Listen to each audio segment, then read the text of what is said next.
শোনো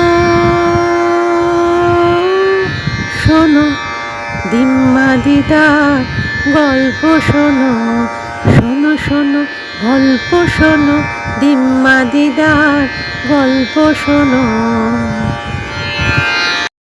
আজ সুন্দরী নামে এক মেয়ের গল্প বলবো।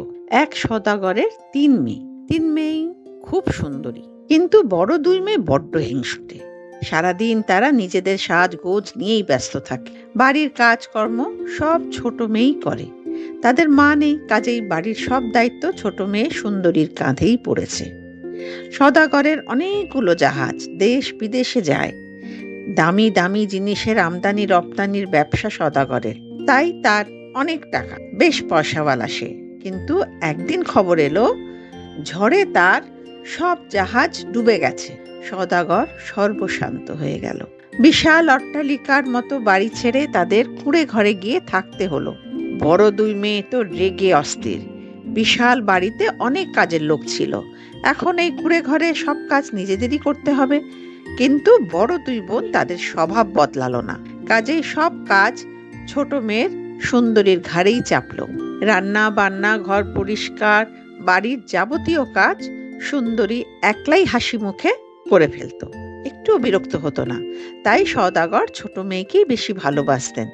তাতেও দুই বোনের খুব হিংসে হতো। অনেকদিন পর সদাগর খবর পেলেন তার একটা জাহাজ দূরে কোথাও দেখা গেছে। সেই শুনে জাহাজ আনতে সদাগরকে বহু দূরের দেশে যেতে হয়। মেয়েদের বলে যান যে ওনার যেতে আসতে 1 বছর লেগে যাবে, তারা যেন সাবধানে থাকে। সদাগর জাহাজ আনতে বিদেশে যাচ্ছে শুনে বড় মেয়ে সঙ্গে সঙ্গে মুক্তোর মালার বায়না করে বসলো।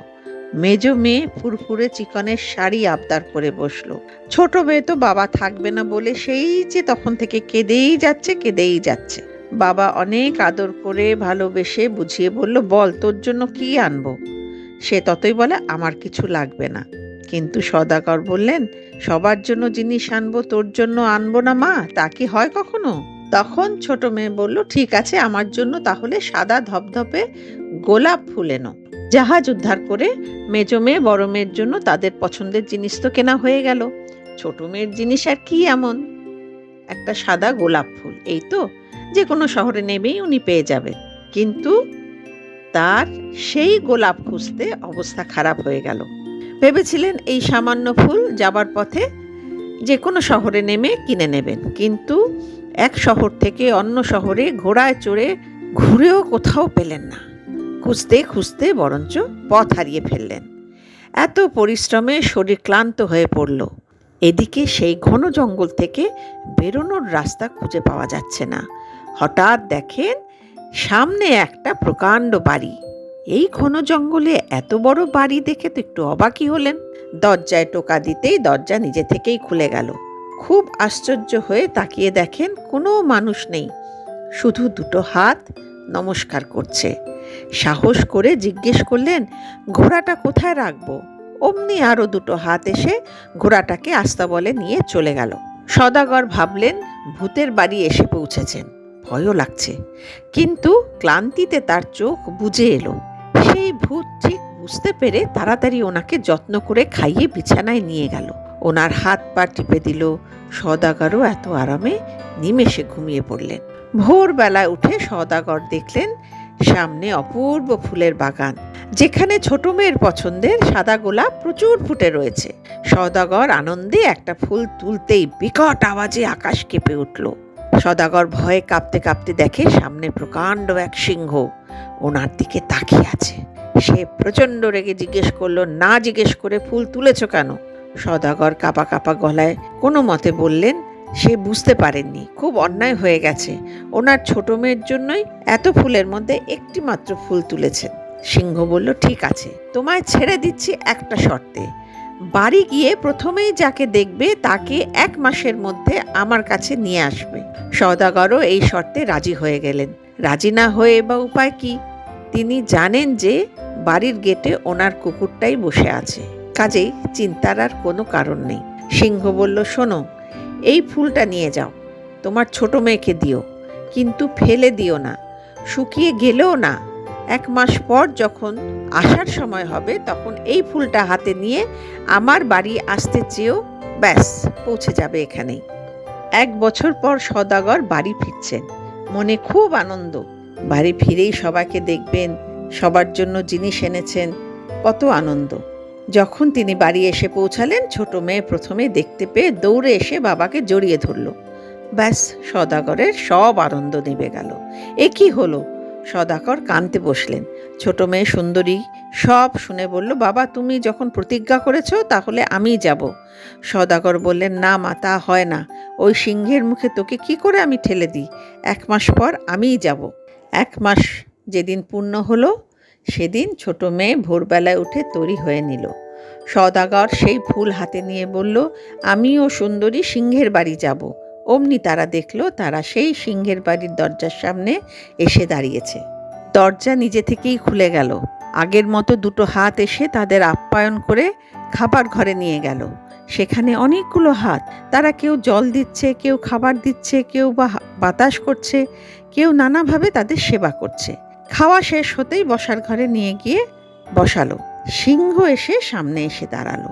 অত বিশাল অদ্ভুত ভয়ঙ্কর সিংহকে দেখে তো সুন্দরীর ভয়ে জড়সড় হয়ে বাবার গা ঘেঁষে দাঁড়ালো। সওদাগর বলল, আমি বাড়ি গিয়ে প্রথমে ছোট মেয়েকে দেখি, আপনার শর্ত অনুযায়ী আজ তাই ওকে নিয়ে এসেছি। সিংহ বলল, তাতে আমি খুব খুশি হয়েছি। আমি অবশ্য ভাবিনি আপনি আমার কথা শুনবেন। যাই হোক, আপনার মেয়ে এখানে থাক, আপনি বাড়ি ফিরে যান। সুন্দরীর বাবা চলে গেলেন। সুন্দরী ওই প্রকাণ্ড সিংহের বাড়িতে রয়ে গেল। ওই প্রকাণ্ড ভূতের বাড়িতে প্রথম কদিন সুন্দরীর ভয় হলেও তার কোনো কষ্ট হচ্ছিল না। অনেকগুলো হাত সবসময় ওর সেবায় হাজির থাকতো। চানে গেলে নতুন নতুন জামা কাপড়, খাবার সময় নানা পদের বিভিন্ন দারুণ দারুণ সব খাবার, এক ঘর ভর্তি খেলনা, এক ঘর ভর্তি বই, সারা বাড়িতে সুগন্ধ ছড়ানো, সব সময় গান বাজছে। বাইরে বিশাল সুন্দর ফুল ফলের বাগান, তাতে কত রকম প্রজাপতি পাখি উড়ে বেড়াচ্ছে। সুন্দরীকে কোনো কাজ করতেই হতো না, শুধু আরামই আরাম। সুন্দরী ঘুরে ঘুরে যখন যেখানে ইচ্ছা সে যেতে লাগলো। অবশ্য সব সময় কয়েকটা হাত ওর কাছে পাশে সব সময় থাকতো, যাতে সুন্দরী যখন কিছু চায় সঙ্গে সঙ্গে তারা এগিয়ে দিতে পারে। সন্ধেবেলায় সিংহ দেখা করতে আসতো। সিংহ দেখতে ভয়ঙ্কর হলেও খুব সুন্দর সুন্দর কথা বলতে পারত। দেখতে দেখতে সিংহর সঙ্গে সুন্দরীর বেশ বন্ধুত্ব হয়ে গেল। সিংহ সুন্দরীকে বাগানে নিয়ে গিয়ে নানা বিদেশি ফুল ফল চেনাতো, নানা দেশ বিদেশের গল্প শোনাতো। এইভাবে বেশ দিন কেটে যাচ্ছিল। একদিন সুন্দরী স্বপ্ন দেখল যে তার বাবা খুব অসুস্থ হয়ে পড়েছেন। তার দিদিরা বাবার কোনো সেবা যত্ন করছে না। পরদিন সুন্দরীকে কাঁদতে দেখে সিংহ জানতে পারল যে সুন্দরী এরকম একটা স্বপ্ন দেখেছে। তখন বলল, এই গোলাপ ফুলটা নিয়ে তুমি বাবাকে দেখতে যাও, কিন্তু 7 দিন পর এই ফুল হাতে নিয়ে ফিরে এসো। এই ফুলকে তোমার ইচ্ছা জানালেই যেখানে ইচ্ছা যেতে পারবে। গোলাপ ফুল হাতে নিয়ে সুন্দরী যেই বলল বাবার কাছে যাব, নিমেষে বাড়ির দরজায় পৌঁছে গেল। দেখলো বাবা সত্যি সত্যি খুব অসুস্থ, কিন্তু সুন্দরীকে দেখে বাবার অর্ধেক অসুখ সেরে গেল। দিদিরাও দৌড়ে এলো। সুন্দরীর এত সুন্দর জামা দেখে আর সিংহ বাড়ির গল্প শুনে সুন্দরীর এত আরাম শুনে 2 বোনের খুব হিংসা হলো। তারা করলো কি, সেই ফুলটা নিয়ে বলল, আমাদেরও সিংহ বাড়ির মতো প্রকাণ্ড সুন্দর সুন্দর বাড়ি চাই। অমনি এত ভয়ঙ্কর আওয়াজ এলো যে ভয়ে 2 বোন গোলাপকে চুরে বাইরে ফেলে দিল। এদিকে বাবার সেবা যত্ন করতে করতে 7 দিন পেরিয়ে গেল। অনেক দিন পর সুন্দরীর মনে পড়লো, এই যা 7 দিন তো অনেক দিন পেরিয়ে গেছে। সিংহ বলেছিল 7 দিন যেন থাকে বাবার বাড়িতে। তাই তাড়াতাড়ি গোলাপ ফুল খুঁজতে গিয়ে দেখে ওর ঘরে গোলাপ ফুলটা নেই। সারা বাড়ি খুঁজতে খুঁজতে দেখলো ওর দিদিদের জানলার বাইরে শুকিয়ে গোলাপ ফুলটা পড়ে আছে। সুন্দরী তখন খুব লজ্জা হলো, খুব দুঃখ হলো। ছি ছি, সে তো কথা রাখতে পারেনি। এবার এই শুকনো ফুল কি কাজ করবে? কিন্তু সুন্দরী যেই ফুলটা হাতে নিয়ে বলল, ফুলটা আগের মতো সুন্দর তাজা গোলাপ হয়ে গেল। বাবার থেকে দিদিদের থেকে বিদায় নিয়ে সুন্দরী সিংহের বাড়ি যাবার ইচ্ছা প্রকাশ করতেই সেখানে পৌঁছে গেল। কিন্তু এসে দেখে সেই সুন্দর বাগান আর নেই, সব জঙ্গল হয়ে গেছে। গান আর বাজছে না। ঘরে সব জিনিস ছড়ানো ছিটানো, অগোছালো হয়ে এদিক ওদিক পড়ে আছে। আগের সেই হাতগুলো কাজ করছে, কিন্তু তাদের সেই চনমনে ভাবটাই নেই। সুন্দরী ভাবল সিংহ হয়তো রাগ করেছে, তাই সে ভাবল সন্ধেবেলায় এলে ক্ষমা চেয়ে নেবে। কিন্তু সন্ধেবেলাও সিংহ আর এলো না। সারা রাত সুন্দরীর ঘুম এলো না। তার খুব দুঃখ হলো। মনে মনে ভাবল সে উচিত কাজ করেনি, হয়তো সিংহ সেই জন্যই খুব রেগে গেছে, রাগ করে তাকে দেখাই দিচ্ছে না। আবার চিন্তা হলো বাবার মতো সিংহ আবার অসুস্থ হয়ে পড়েনি তো। ভোরবেলায় তাড়াতাড়ি উঠে সিংহকে খুঁজতে লাগলো সুন্দরী। সারা বাড়িতে সে কোথাও সিংহকে দেখতে পেল না। তখন সেই বিশাল বাগানে খুঁজতে লাগলো। হঠাৎ দেখলো একটা গাছের নিচে সিংহ মরার মতো পড়ে আছে। সুন্দরী গায়ে হাত দিয়ে সিংহকে ঠেলে জাগিয়ে তুলল, বলল, আমায় ক্ষমা করে দাও, আর কোনোদিন এমন হবে না। সিংহ তখন আস্তে আস্তে বলল, রাগ করে কি করব? তুমি কি সারা জীবন সিংহের সঙ্গে থাকতে পারবে? তাহলে তো এই সিংহকে বিয়ে করতে হবে তোমায়। সিংহকে এই অবস্থায় দেখে সুন্দরীর খুব মায়া হলো, খুব দুঃখ হলো। আজ ওর জন্যই সিংহর এই অবস্থা। তখন সুন্দরী বলল, যদি বিয়ে করলে তুমি আগের মতো সুস্থ হয়ে ওঠো, তাহলে বিয়ে করতে রাজি আছি। যেই না বলা অমনি চারিদিকে গান বেজে উঠল। বাগানে আগের মতো ফল ফুলের গাছ জেগে উঠল। পাখিরা সব গান গেয়ে উঠল। কি সুন্দর সুগন্ধি হাওয়া বইতে লাগলো। সুন্দরী তাকিয়ে দেখলো কোথায় সেই ভয়ঙ্কর সিংহ। সামনে দাঁড়িয়ে অপরূপ সুন্দর এক রাজপুত্র। সেই রাজপুত্র বলল, আমি এক রাজার ছেলে, এটাই আমার প্রাসাদ, এটাই আমার বাগান।